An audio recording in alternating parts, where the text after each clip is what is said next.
जय श्री कृष्णा। राधे राधे दोस्तों आज मैं आपको माता अन्नपूर्णा की कथा सुनाने जा रही हूँ। यदि आपको कथा पसंद आए तो कमेंट बॉक्स में जय माँ अन्नपूर्णा अवश्य लिखें, और यदि चैनल पर नए हैं तो प्लीज़ मेरे चैनल को सब्सक्राइब करें और बेल आइकन प्रेस करना भी ना भूलें, ताकि आने वाली सारी वीडियोस की नोटिफिकेशन आपको मिलती रहे। माता अन्नपूर्णा का 21 दिवसीय यह व्रत अत्यंत चमत्कारी फल देने वाला है।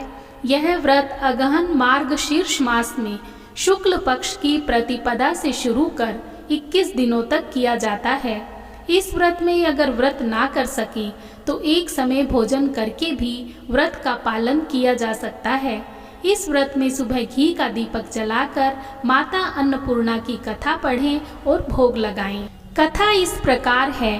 काशी में धनंजय नाम का एक व्यक्ति रहता था।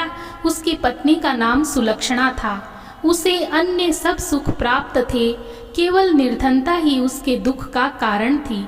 यह दुख उसे हर समय सताता था। एक दिन सुलक्षणा पति से बोली, स्वामी आप कुछ उद्यम करो तो काम चले, इस प्रकार कब तक काम चलेगा।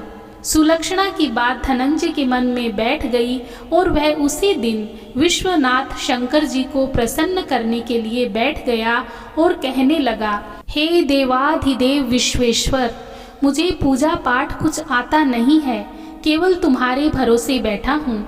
इतनी विनती करके वह 2-3 दिन भूखा प्यासा बैठा रहा। यह देखकर भगवान शंकर ने उसके कान में अन्नपूर्णा अन्नपूर्णा अन्नपूर्णा इस प्रकार 3 बार कहा। यह कौन क्या कह गया, इसी सोच में धनंजय पड़ गया कि मंदिर में आते ब्राह्मणों को देखकर पूछने लगा, पंडित जी अन्नपूर्णा कौन है। ब्राह्मणों ने कहा कि तू अन्न छोड़कर बैठा है, सो तुझे अन्न की बात ही सूझती है, जा घर जाकर अन्न ग्रहण कर।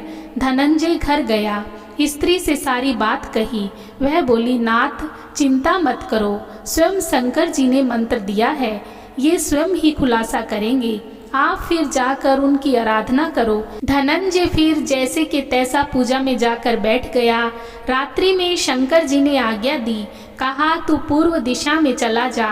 वह अन्नपूर्णा का नाम जपता जाता और रास्ते में फल खाता, झरनों का पानी पीता जाता। इस प्रकार कितने ही दिनों तक चलता गया। उसने वहाँ चांदी सी चमकती वन की शोभा देखी, सुंदर सरोवर देखा, उसके किनारे कितनी ही अप्सराएं झुंड बनाए बैठी थी। एक कथा कहती थी और सब माँ अन्नपूर्णा इस प्रकार बार बार कहती थी। यह अगहन मास की उजेली रात्रि थी और आज से ही व्रत का आरंभ था। जिस शब्द की खोज करने वह निकला था वह उसे वहाँ सुनने को मिला। धनंजय ने उसके पास जाकर पूछा, हे देवियों आप यह क्या करती हो। उन सब ने कहा, हम सब माँ अन्नपूर्णा का व्रत करती हैं। व्रत करने से क्या होता है, यह किसने किया भी है, इसे कब किया जाए, कैसा व्रत है और विधि क्या है, मुझे भी कहो। वे कहने लगी, इस व्रत को सब कोई कर सकते हैं। 21 दिन तक के लिए गांठ का सूत लेना चाहिए। 21 दिन यदि ना बने तो एक दिन उपवास करें। यह भी ना बने तो केवल कथा सुनकर प्रसाद लें। निराहार रहकर कथा कहें। कथा सुनने वाला कोई ना मिले तो पीपल के पत्तों को रख, सुपारी या घृत कुमारी वृक्ष को सामने बैठकर दीपक को साक्षी कर, सूर्य गाय तुलसी या महादेव को बिना कथा सुनाए मुख में दाना ना डालें। यदि भूल से भी कुछ पड़ जाए तो एक दिवस फिर उपवास करें। व्रत के दिन क्रोध ना करें और झूठ ना बोलें। धनंजय बोला, इस व्रत के करने से क्या होगा। वे कहने लगी, इसके करने से अंधों को नेत्र मिले, लूलों को हाथ मिले, निर्धन के घर धन आए, बांझी को संतान मिले, मूर्ख को विद्या आए। जो जिस कामना से व्रत करे माँ उसकी इच्छा पूरी करती हैं। वह कहने लगा, बहनों मेरी भी धन नहीं है, विद्या नहीं है, कुछ भी तो नहीं है, मैं तो दुखिया ब्राह्मण हूँ, मुझे इस व्रत का सूत दोगी। हाँ भाई तेरा कल्याण हो, तुझे देंगी, ले इस व्रत का मंगल सूत ले। धनंजय ने व्रत किया, व्रत पूरा हुआ।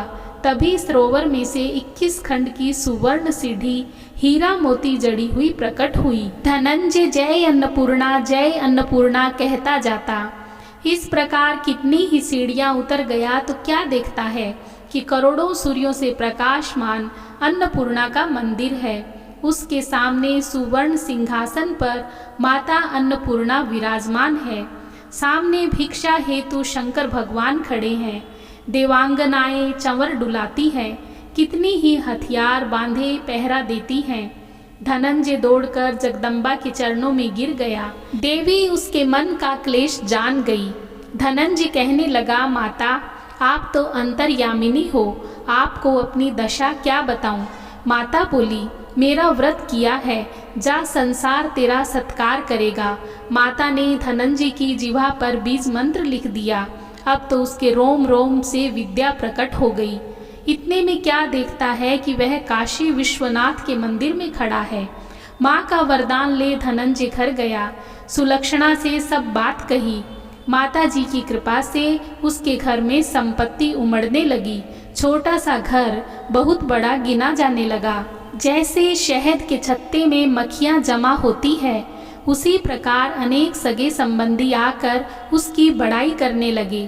कहने लगे, इतना धन और इतना बड़ा घर, सुंदर संतान नहीं तो इस कमाई का कौन भोग करेगा। सुलक्षणा से संतान नहीं है, इसलिए तुम दूसरा विवाह करो। अनिच्छा होते हुए भी धनंजय को दूसरा विवाह करना पड़ा और सती सुलक्षणा को सोत का दुख उठाना पड़ा। इस प्रकार दिन बीत गए। फिर अगहन मास आया। नए बंधन से बंधे पति से सुलक्षणा ने कहलाया कि हम व्रत के प्रभाव से सुखी हुए हैं। इस प्रकार यह व्रत छोड़ना नहीं चाहिए। यह माता जी का प्रताप है जो हम इतने संपन्न और सुखी हैं। सुलक्षणा की बात सुन धनंजय उसके यहाँ आया और व्रत में बैठ गया। नई बहू को इस व्रत की खबर नहीं थी। वह धनंजय के आने की राह देख रही थी। दिन बीतते गए और व्रत पूर्ण होने में 3 दिवस बाकी थे। नई बहू को खबर पड़ी। उसके मन में ईर्ष्या की ज्वाला दहक रही थी। सुलक्षणा के घर आ पहुंची और उसने वहां भगदड़ मचा दी। वह धनंजय को अपने साथ ले गई।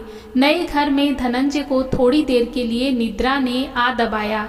इसी समय बहू ने उसका व्रत का सूत तोड़कर आग में फेंक दिया। अब तो माता जी का कोप जाग गया। घर में अकस्मात आग लग गई। सब कुछ जलकर खाक हो गया। सुलक्षणा जान गई और पति को फिर अपने घर ले आई। नई बहू रूठ कर पिता के घर जा बैठी। पति को परमेश्वर मानने वाली सुलक्षणा बोली, नाथ घबराना नहीं, माता जी की कृपा अलौकिक है। पुत्र कुपुत्र हो जाता है पर माता कुमाता नहीं होती। अब आप श्रद्धा और भक्ति से आराधना शुरू करो, वे जरूर हमारा कल्याण करेगी। धनंजय फिर से माता के पीछे पड़ गया। फिर वहीं सरोवर सीढ़ी प्रकट हुई। उसमें माँ अन्नपूर्णा कहकर वह उतर गया। वहां जा माता के चरणों में रुदन करने लगा। माता प्रसन्न हो बोली, यह मेरी स्वर्ण की मूर्ति ले, उसकी पूजा करना, तू फिर सुखी हो जाएगा। जा, तुझे मेरा आशीर्वाद है। तेरी स्त्री सुलक्षणा ने श्रद्धा से मेरा व्रत किया है, मैंने उसे पुत्र दिया है। धनंजय ने आंखें खोली तो खुद को काशी विश्वनाथ के मंदिर में खड़ा पाया। वहां से फिर उसी प्रकार घर को आया। इधर सुलक्षणा के दिन चढ़े और महीने पूरे होते ही पुत्र का जन्म हुआ। गांव में आश्चर्य की लहर दौड़ गई। माता अन्नपूर्णा की मानता होने लगी।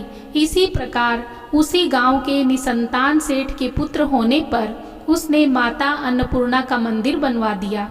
उसमें माता जी धूमधाम से पधारी, यज्ञ किया और धनंजय को मंदिर के आचार्य का पद दे दिया। जीविका के लिए मंदिर की दक्षिणा और रहने के लिए बड़ा सुंदर सा भवन दिया। धनंजय स्त्री पुत्र सहित वहां रहने लगा।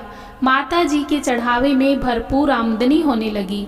उधर नई बहू के पिता के घर डाका पड़ा, सब लूट गया। वे भीख मांगकर पेट भरने लगे। सुलक्षणा ने यह सुना तो उन्हें बुला भेजा, अलग घर में रख दिया और उनके लिए अन्न वस्त्र का प्रबंध किया। धनंजय, सुलक्षणा और उसका पुत्र माता जी की कृपा से आनंद से रहने लगे। माता जी ने जैसे इनके भंडार भरे वैसे सबके भंडार भरे। जय श्री कृष्णा। राधे राधे दोस्तों।